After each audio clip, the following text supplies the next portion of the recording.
Pemirsa, kotak hitam atau black box pesawat ATR 42500 yang jatuh di Gunung Bulu Sarawung berhasil ditemukan. Black box ditemukan dalam keadaan utuh di bagian ekor pesawat.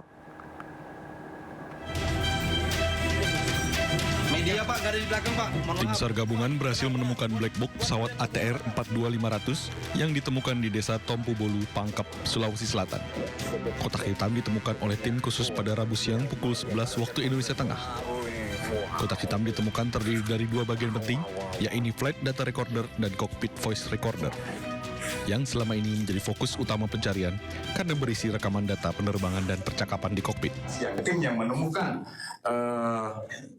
yang menurut saya ini seperti black box itu, yang dimaksud black box, gitu ya. Pastikan. Nah, ini black box itu yang menemukan adalah tim 700 gabungan dengan Basarnas dan Vertical Rescue dari Tonasa. Ini bukan semata kerja mereka. Ini karena dorongan dari kerja seluruh tim yang hari ini kita tahu. Kita mengeluarkan 2 kali lipat, yaitu 16 tim. Yang 8 tim pada sore bermalam, kita dorong lagi pagi, 8 tim lagi.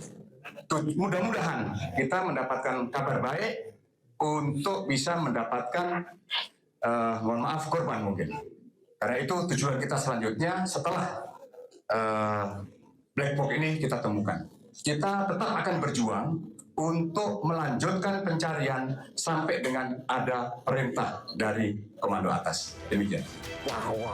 Black box ditemukan dalam keadaan utuh di ekor pesawat yang ada di dalam tebing sedalam 131 meter dari puncak Gunung Bulu Sarawung.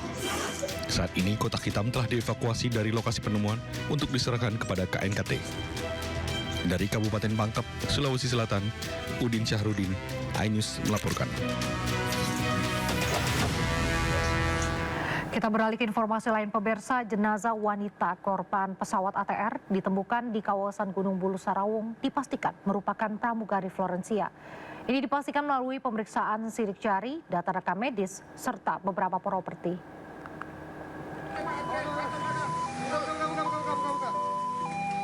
Jenazah perempuan kru pesawat ATR 42500 yang jatuh di kawasan Gunung Bulu Sarawung, perbatasan Kabupaten Maros dan Pangkep, telah tiba di posko postmortem Bidoges Polda Sulawesi Selatan di Rumah Sakit Bayangkara Makassar.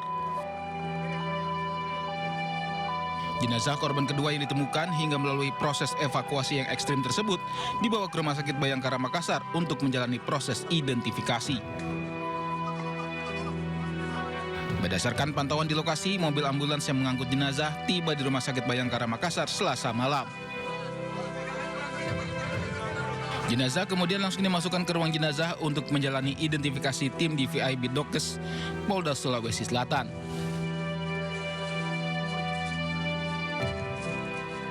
Sekarang masih dilakukan pemeriksaan atau identifikasi. Kemudian disampaikan oleh rekan-rekan, sampai dengan saat ini kami belum bisa memberikan identitas secara jelas. Tetapi secara fisik mayat tersebut adalah perempuan. Tetapi karena perempuan ada 2, maka saya belum bisa mengidentifikasi. Nanti akan kita tunggu lebih lanjut. Sebelumnya, tim SAR gabungan berhasil evakuasi jasad korban dari jurang sedalam 350 meter di lereng Gunung Bulu Sarawung.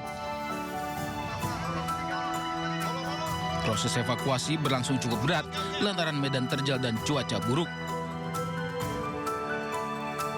Tim SAR akhirnya berhasil membawa jasad korban ke posko SAR dan selanjutnya diserahkan ke tim DVI untuk proses identifikasi. Dari Makassar, Sulawesi Selatan, Muhammad Nurbone, iNews melaporkan.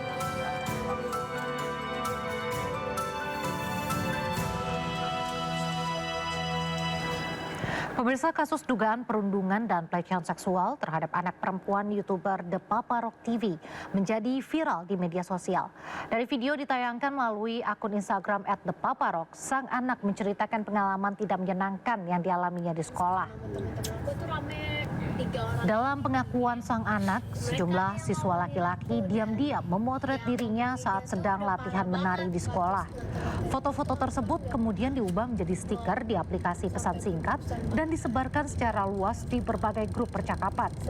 Para pelaku juga menambahkan komentar bernada tidak senonoh yang membuat korban merasa terganggu. Mengetahui putrinya menjadi korban, The Papa Rock langsung geram dan segera menghubungi pihak SMPN 214 Halim, Jakarta untuk meminta pertanggungjawaban serta perlindungan bagi anaknya. Papa Rock yang memiliki nama asli Helmi dikenal sebagai YouTuber yang sering membuat konten edukasi tentang kepatuhan berlalu lintas. Tapi ini satu orang itu dia itu buat stiker aku. Stiker aku ya pokoknya ya tanpa seizin aku deh. Nah itu tuh nyebar di satu grup itu. Muka kamu doang. Bukan muka, kayak seluruh badan aku. Tapi stikernya bukan pelecehan. Ya nggak tahu, pokoknya dia tuh buat stiker pas aku lagi latihan dance. Itu kan aku nggak buat video dance kan sama teman-teman aku tuh rame. 3 orang ini nih, mereka nih yang ngomongin aku dan yang ngomonginnya tuh udah parah banget. Iya udah baca aja, udah geser terus. Susu, tahan junior gua, tebak kondisi, udah sekeras giok. Oh ini grup cowok-cowok nih. Terus dikirim foto. Pantesan tadi kagak ngambil rapot. Terus maknya. Oh kepala batu sonai. Habis buat video langsung. Siapa nih? Ramadan Revan. Sabi. Baca dulu semuanya. Ini dia ngirim-ngirim foto. Jujur baca dalam hati, ya nggak mau dengar. Baca dalam hati. Ya nggak apa-apa. Nggak mau Gue dengar. mau balik ke sekolah dulu, mau nemuin Kalista. Terus gue. Menanggapi dugaan perundungan, pihak sekolah menggelar pertemuan intensif. Pihak sekolah menjatuhkan skorsing 2 hari terhadap terduga pelaku perundungan. Pertemuan dihadiri orang tua korban, orang tua terduga perundung, pihak sekolah, pihak Pangkalan Udara, dan kepolisian setempat. Dalam pertemuan, pihak sekolah meminta maaf dan menjatuhkan sanksi skorsing 2 hari terhadap para terduga perundung. Namun pihak sekolah siap menjatuhkan sanksi lebih keras jika terduga melakukan kembali perundungan dengan mengeluarkan yang bersangkutan dari sekolah. Orang tua korban berharap anaknya bisa mendapat keadilan sambil melaporkan masalah ini ke Komnas Anak Jakarta. Sementara untuk case stop bullying atau pelecehan yang anak saya alami itu dalam proses tinjauan kembali.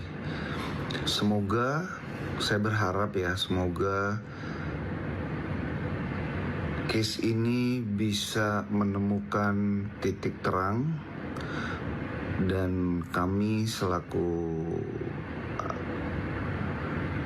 keluarga atau saya sebagai ayah korban dan anak saya selaku korban bisa mendapatkan keadilan yang seadil-adilnya. Informasi lain pemirsa, seorang wanita hamil di Lebak, Banten melahirkan di atas mobil pickup saat dalam perjalanan menuju puskesmas. Kondisi ini terjadi lantaran kendaraan tidak bisa melintas di jalan yang rusak.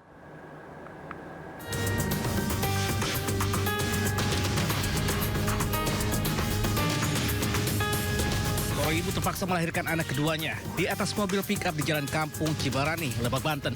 Kondisi darurat terjadi setelah mobil patah as roda saat melintasi jalan rusak menuju puskesmas. Beruntung pasien dapat melahirkan anak keduanya di atas mobil pick-up dengan pertolongan bidan yang datang tepat waktu. Bayi laki-laki lahir selamat. Ya sewa mobil, terus saya berangkat, udah gitu kan jalannya jelek. Terus saya kelamaan di jalan karena jalannya rusak, saya melahirkan di sana. Jam berapa Ibu tadi waktu melahirkan itu? Melahirkan saya jam 12. Jalan desa yang rusak parah memang kerap membuat masyarakat resah. Jarak 15 km dari rumah pasien menuju puskesmas bisa ditempuh dalam waktu berjam-jam lamanya. Apalagi dalam kondisi hujan. Dari Cilegon, Banten, Iskandar Nasution Anyus melaporkan. Informasi selanjutnya pemirsa, suami Wakil Menteri Pendidikan Tinggi Sains dan Teknologi Stella Christie kondisinya kritis akibat mengalami kecelakaan saat bermain ski di Colorado, Amerika Serikat.